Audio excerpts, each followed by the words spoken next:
വളരെ രുചികരവും വ്യത്യസ്തവുമായ ഒരു നെല്ലിക്ക പെരട്ടാണ് നമ്മുടെ ഇന്നത്തെ വീഡിയോ. എൻ്റെ പേര് ഈശ്വർ പ്രസാദ്. രുചിലോകത്തേക്ക് സ്വാഗതം. ഇതിപ്പോൾ കഴുകി വൃത്തിയാക്കിയ 1 കിലോ നെല്ലിക്കയുണ്ട്.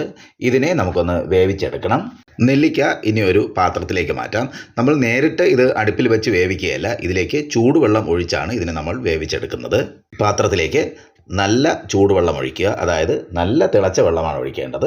ഇത് നമ്മൾ അടുപ്പിൽ വെച്ച് വേവിക്കുകയാണെങ്കിൽ അല്ലെങ്കിൽ സ്റ്റൗവിൽ വെച്ച് വേവിക്കുകയാണെങ്കിൽ ഒത്തിരി വെന്തു പോകും. ഇത് അത്രത്തോളം വേണ്ട കാര്യമില്ല. ഇതിനെ നമുക്കൊന്ന് അടർത്തിയെടുക്കണം. അതിനുവേണ്ടിയാണ് ഇങ്ങനെ നമ്മൾ ചൂടുവെള്ളം ഒഴിച്ച് വേവിച്ചെടുക്കുന്നത്. ചൂടുവെള്ളം ഒഴിച്ച ശേഷം 1 മണിക്കൂർ നേരം ഇതൊന്ന് അടച്ചു വയ്ക്കാം.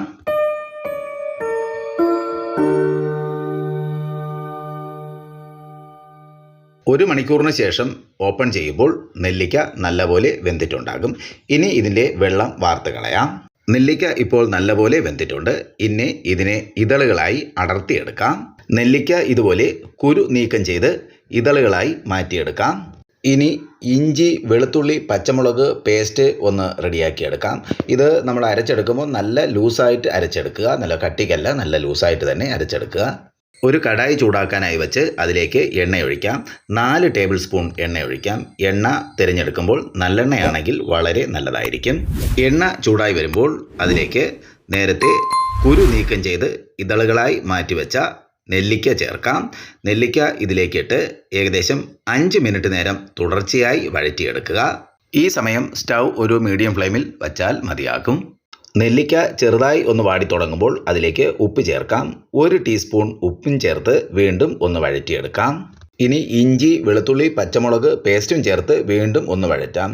ഇതെല്ലാം ഈ നേരത്തെ പറഞ്ഞ 5 മിനിറ്റിന് ഉള്ളിൽ തന്നെയാണ് ചെയ്യുന്നത്. 10 വെളുത്തുള്ളി അല്ലി ചെറുതായി കട്ട് ചെയ്തതും 1 ഇഞ്ച് നീളമുള്ള ഇഞ്ചി അതുപോലെ ചെറുതായി കട്ട് ചെയ്തതും 5 പച്ചമുളക് ചെറുതായി കട്ട് ചെയ്തതും ഇതോടൊപ്പം ചേർത്ത് വീണ്ടും വഴറ്റിയെടുക്കാം.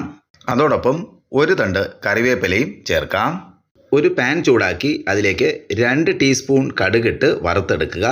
കടുക് തണുത്ത ശേഷം നല്ലപോലെ, അതായത് വളരെ നൈസായി ഒന്ന് പൊടിച്ചെടുക്കുക. വീണ്ടും ഒരു പാൻ ചൂടാക്കാനായി വെച്ച് അതിലേക്ക് 2 ടേബിൾ സ്പൂൺ നല്ലെണ്ണ ഒഴിക്കാം.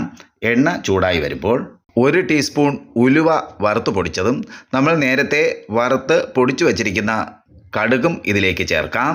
അതോടൊപ്പം 2 ടീസ്പൂൺ മുളക് പൊടിയും 1/4 ടീസ്പൂൺ മഞ്ഞൾപ്പൊടിയും ഇതിലേക്ക് ചേർക്കാം. മുളക് പൊടി സാധാ മുളക് പൊടിയാണെങ്കിൽ ഒരു 1.5 ടീസ്പൂൺ മതിയാകും. ഇത് കാശ്മീരി മുളക് പൊടി ആയതിനാലാണ് 2 ടീസ്പൂൺ ചേർത്തത്. കാശ്മീരി മുളക് പൊടിയാകുമ്പോൾ അല്പം കളറും ഉണ്ടാവുകയും ചെയ്യും. ഈ സമയം സ്റ്റൗ വളരെ കുറഞ്ഞ തീയിൽ മാത്രം വയ്ക്കുക, അല്ലെങ്കിൽ ഇത് വേഗം കരിഞ്ഞു പോകാൻ ഇടയുണ്ട്. വറുത്തെടുത്ത മസാല നെല്ലിക്കയിൽ ചേർക്കാം. മസാല നെല്ലിക്കയിൽ ചേർത്ത ശേഷം ചെറു തീയിൽ നല്ലപോലെ വഴറ്റിയെടുക്കുക. ഇനി സ്റ്റൗ ഓഫ് ചെയ്യാം. എങ്കിലും വീണ്ടും നല്ലപോലെ വഴറ്റിയെടുക്കാം.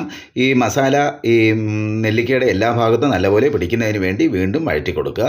തുടർന്ന് ഇതിൻ്റെ ഉപ്പ് നോക്കാം. ഉപ്പ് കുറവാണെങ്കിൽ അല്പം പൊടിയുപ്പ് ചേർത്ത് വീണ്ടും മിക്സ് ചെയ്തെടുക്കാം. ഇപ്പോൾ നമ്മുടെ രുചികരമായ നെല്ലിക്ക പെരട്ട് റെഡി ആയിട്ടുണ്ട്. എങ്കിലും 1-2 മണിക്കൂറിന് ശേഷം ഉപയോഗിക്കുന്നതാവും നല്ലത്. കാരണം ഉപ്പ് നല്ലപോലെ പിടിക്കുന്നതിന് വേണ്ടിയാണ്. ഒരു ദിവസം റെസ്റ്റ് ചെയ്യാൻ വച്ചതിന് ശേഷം അടുത്ത ദിവസം മുതൽ ഉപയോഗിക്കുന്നതായിരിക്കും ഏറ്റവും നല്ലത്. അപ്പോൾ നിങ്ങൾക്ക് ഈ റെസിപ്പി ഇഷ്ടമായാൽ നിങ്ങളുടെ അഭിപ്രായം അറിയുക. ഒപ്പം തന്നെ നിങ്ങളുടെ സുഹൃത്തുക്കൾക്കും ഫാമിലി മെമ്പേഴ്സിനും ഈ വീഡിയോ ഷെയർ ചെയ്യുമെന്ന് പ്രതീക്ഷിക്കുന്നു. മറ്റൊരു നല്ല രുചിയുമായി അടുത്ത ദിവസം കാണാം. Thanks for watching.